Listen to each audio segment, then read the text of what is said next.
अस्सलामुअलैकुम नाज़रीन, मैं हूं सलवा स्नैन और आप देख रहे हैं सूर्या न्यूज़ HD। आइए नजर डालते हैं आज की अहम Karachi report. Rizwan Ahmed, DIG traffic Pir Mohammad Shah के अहकामात की रोशनी में SO traffic section new Karachi ने पावर चुरंगी के करीब ट्रैफिक कवानीन की खिलाफ वर्जियों के खिलाफ भरपूर कार्रवाई की।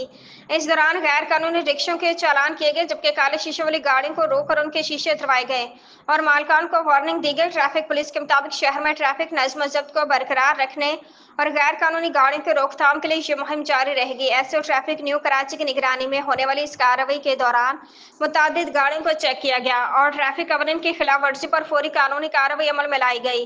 पुलिस जराये के मुताबिक रिक्शों की फिटनेस, रजिस्ट्रेशन और रोड परमिट की अदम दस्तियाबी जैसे मामलात पर खसूसी तवज्जो दी गई, जबकि काले शीशे वाली गाड़ियों को शहर में इजराम की रोकथाम के तनाजुर में भी खतरनाक करार दिया गया है। कार्रवाई के दौरान कई रिक्शे जब्त किए गए और मुतादिद गाड़ी मालकान को मौका पर ही चालान जारी किया गया। एहलकारों ने शहरियों को ट्रैफिक कवानीन की पाबंदी करने और गाड़ियों को कानूनी तकाजों के मुताबिक रखने की तलकीन की। DIG पीर मोहम्मद शाह ने ट्रैफिक पुलिस की इस कार्रवाई को सराहते कहा कि शहर में नज़्म व ज़ब्त कायम रखने के लिए कवानीन पर अमल दरामद जरूरी है।